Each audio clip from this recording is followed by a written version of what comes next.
덥고 습한 날인데도 이렇게 아침 일찍 나오셔서 함께 이주민 선교에 대한 많은 부분들 고민하고 또 함께 격려하고 또 함께 배우기 위해서 오신 여러분들을 축복하고요. 우리 위 목사님 말씀하신 것처럼 여러분 때문에 행복하고 또 앞으로도 행복할 것 같습니다. 여러분 책 페이지 8페이지에 보시면 아젠다 세팅이 있는데요. 그 내용들을 함께 좀 읽어가고요. 또 앞에 파워포인트로 중요한 부분들은 좀 소개하면서 함께 나누고자 합니다. 한국의 이주민 선교가 1992년도 외국인 노동자 사역으로 처음 시작되었고요. 올해로 32년이 되었습니다. 32년이라고 하는 그 귀한 그 기간 동안에 외국인 유학생 수도 260만 명으로 폭발적으로 증가하고 있습니다. 그 대상도 외국인 근로자, 유학생, 국제결혼자, 난민 등 아주 다양해지고 있습니다. 그리고 이에 따라서 이주민 선교에 참여하는 교회 단체가 대략 1000개 이상으로 전체 한국교회의 5%를 차지하고 있다고 발표한 바가 있습니다. 이는 한국에 거주하는 그 이주민 수에 비하면 여전히 부족한 수이지만 그래도 코로나 이후에 이주민 선교가 많은 관심을 받으면서 계속 증가하고 있는 추세입니다. 이러한 열악한 상황에도 이주민 선교사 우리 사역자분들은 사랑의 수고를 열심히 하셨습니다. 정말 귀하고 소중합니다. 이들은 한국 상황에 어려움을 겪고 있는 이주민들의 필요를 돕기 위해서 자신이 할 수 있는 모든 수고와 또 지원을 아끼지 않았습니다. 또한 신앙이 없거나 어린 이주민들이 예수님을 만나고 올바른 믿음 생활을 하도록 자신의 모든 시간과 에너지를 그들에게 쏟아 부었습니다.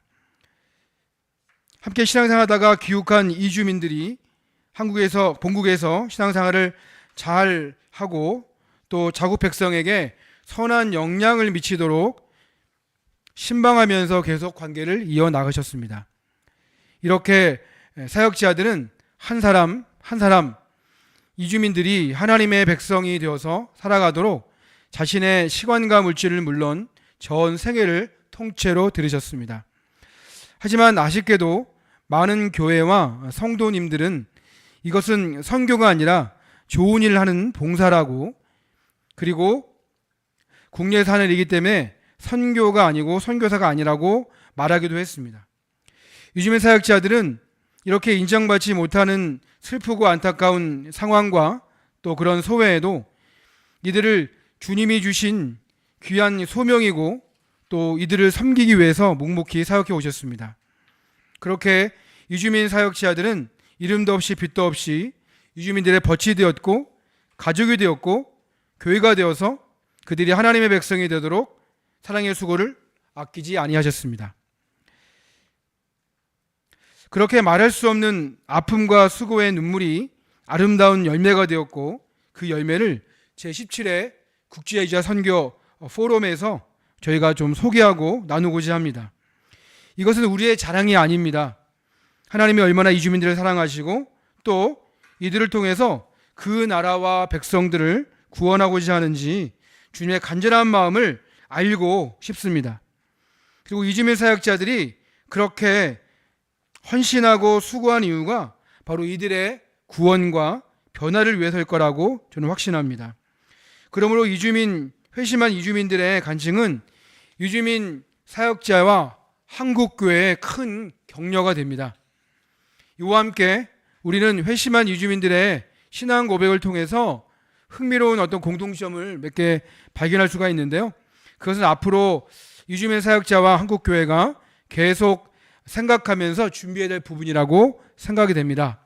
책에 보면 이렇게 한 6가지 정도로 정리를 했는데요. 첫 번째, 이주민들은 본국에서 하기 어려운 성공과 꿈을 이루기 위해서 특별히 많은 돈을 벌고 인생을 역전하기 위해서 한국에 왔습니다. 하지만 한국에서 많은 어려움을 당하죠. 경제적인 어려움도 당하고요. 정서적인 외로움도 당하고요.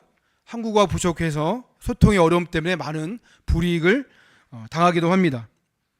이런 상황에서 신실한 한국인 그리스도인들을 만납니다.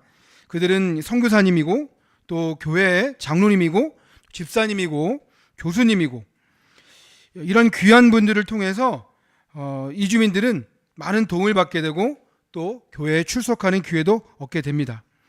그리고 때때로 하나님의 특별한 은혜, 기도가 응답된다든지 필요가 공급된다든지 또 어떤 약한 몸이 치유된다든지 하는 특별한 어떤 체험을 하게 됩니다. 하지만 그것도 다시 예전의 생활로 돌아가게 됩니다. 그리고 얼마의 시간이 흐르면 짧게는 1년, 많게는 4, 5년 복그생이 될 수도 있고요. 얼마의 시간이 흐르면서 또다시 여러 문제와 어려움을 직면하게 되고 또 여러 관계를 통해서 교회에 출석하게 됩니다. 이번에는 이전보다 좀 더 능동적인 신앙생활을 하게 되는데요. 특별히 말씀을 통한 인격적인 변화를 경험하게 됩니다.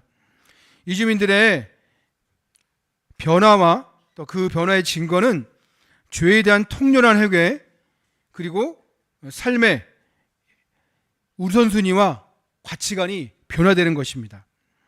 그동안 이들이 추구했던 돈과 또 이성과 또 신분 상승의 절대 가치를 내려놓고 예수님이 나의 구원자이며 주인임을 고백하며 살아가게 됩니다. 이 경험을 한 이주민은 온전한 그리스도인이 되어서 신앙생활을 시작하게 됩니다. 그리고 교회와 선교단체의 예배와 양육 훈련을 통해서 이주민 사역자와 이주민 후배들을 돕는 역할을 합니다. 더 나아가서 자국 영혼과 공동체를 섬기는 지도자로 활동하게 됩니다. 이주민 사역자들의 사랑의 수고는 이주민들의 변화, 곧 믿음의 역사로 확인이 됩니다. 그리고 이 과정을 통해서 사역자를 섬기는 이주민 지도자들은 더 나아가서 Ministry through Diaspora, 이주민을 통한 사역이고요. Ministry across Diaspora, 타 이주민을 대상으로 사역하는 것이고요. Ministry Beyond Diaspora, 이주민들이 원래 원주민들을 사역하는 것이죠. 그리고 Ministry from Diaspora, 이주민이 또 다른 이주민들을 선교하는 사역으로 확대되고 있습니다.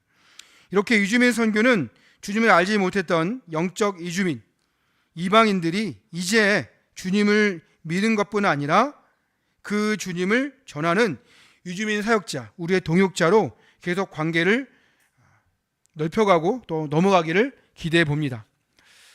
이렇게 이번 제17회 국제이제 선교 포럼은 이주민들의 간증을 통해서 우리 이주민 사역자와 한국교회를 격려하며 앞으로 변화해야 할 부분들, 집중해야 할 부분들을 돌아보는 시간으로 아젠다를 세팅하였습니다. 첫 번째로 이주민들이 어떻게 예수님을 구주로 고백하며 삶을 돌이켜 그리스도 살아가기를 결심했는지, 그리고 그들의 구체적인 변화의 모습은 무엇인지 그들의 간증을 통해서 우리는 확인할 수가 있습니다.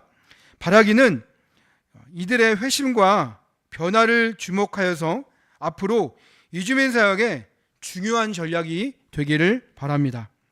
두 번째, 이주민 사역자와 한국 교회가 지난 사역을 돌아보는 교회가 되기를 바랍니다.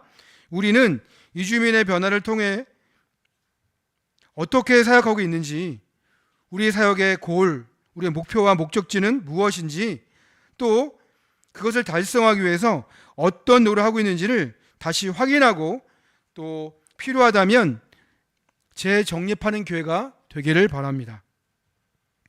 이러한 과정을 통해서 혹시라도 우리가 이주민의 변화보다 우리 단체를 살리기 위해 이주민 사역을 하고 있는 건 아닌지 냉철하게 돌아보고, 만약 그런 모습이 있다면 이주민이 아닌 우리가 먼저 회개하고 우리의 소명과 사명을 다시 한번 회복하는 교회가 되기를 바랍니다. 세 번째, 한국의 이주민들이 예수님을 믿고 삶이 바뀌는 것은 사역자는 물론 교회와 성단체뿐 아니라 한국 교회도 적지 않은 영향을 미치는 일이며 미래 부흥의 도화선이 될 수 있다고 믿습니다. 이미 여러분들 잘 아시는 바처럼 한국의 출산율은 0.7명입니다. 2023년에 태어난 신생아는요 23만 명입니다. 아이들이 계속 줄어드는 안타까운 현실은 한국교회와 주일학교에도 많은 어려움을 주고 있습니다. 이렇게 다음 세대가 급강하는 상황에서 하나님은 이주민들과 그 자녀들이 한국에 계속 거주하도록 문을 열어서 이들도 하나님의 백성이 되도록 일하고 계십니다.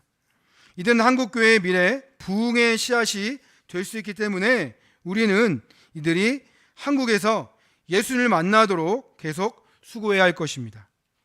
네 번째, 이를 위해 유주민 사역자와 한국교회 선교단체들이 아름다운 협력과 또 연합을 이루어가기를 기대합니다. 이주민의 회심과 변화는 분명 사역자들의 수고로 이루어진 것이 맞습니다. 하지만 그 열매는 여러 단체와 신시한 그리스도인의 협력에 주님이 개입하심으로 이루어졌음을 부인할 수가 없습니다. 그러므로 이주민 사역자와 교회는 이주민의 회심이 각 사역자의 은사와 상황에 맞게 함께 수고하여 열매를 맺도록 협력이 견고해지기를 간절히 바랍니다. 그래서 혹시라도 이주민의 변화가 나의 수고, 나의 자랑으로 비추어지지 않기를 바랍니다. 이렇게 제17회 국제이자 선교 포럼은 이주민의 변화와 회심을 주제로 진행되며 또 계속 발전시킬 것입니다. 그러므로 우리의 기대와 달리 우리가 직면하고 있는 여러 도전에 대해서 우리는 머리를 맞대며 또 지혜와 성령의 도우심을 구하고자 합니다. 그것은 2023년 5월 기독 공고에 소개된 국내 이주민 선교 기반 구축을 위한 대상별 선교 전략 개발 보고서에 발표된 내용인데요. 첫 번째로 사역 현장에서 일어나는 재반 문제점 1위가 양육의 한계라고 답변한 바가 있습니다. 이것을 우리가 많이 공감하고 또 우리가 계속적으로 고민해야 할 부분입니다. 이에 대해서 이주민 사역자들의 실제적인 돌파가 일어나기를 기대합니다. 두 번째, 이와 함께 전문 사역자의 부재도 해결해야 할 부분으로 보여집니다. 이주민 사역자의 상당수가 50대, 60대이기 때문에 이에 대한 현실적인 대안들이 필요한 것을 부인할 수가 없습니다. 이러한 도전들에 대해서 우리가 당장 문제를 해결하기는 어렵지만 회심한 이주민들과 함께 이야기 나누며 지혜를 모을 때 이주민 선교가 더 발전되고 더 많은 이주민들이 주님께 돌아오리라 기대합니다. 오늘 제17회 국제이자 선교 포럼에 오신 이주민 선교 동역자 여러분 모두를 환영합니다. 특별히 주님이 주시는 은혜와 격려와 도전의 시간이 되기를 다시 한번 기도하며 기대합니다. 감사합니다.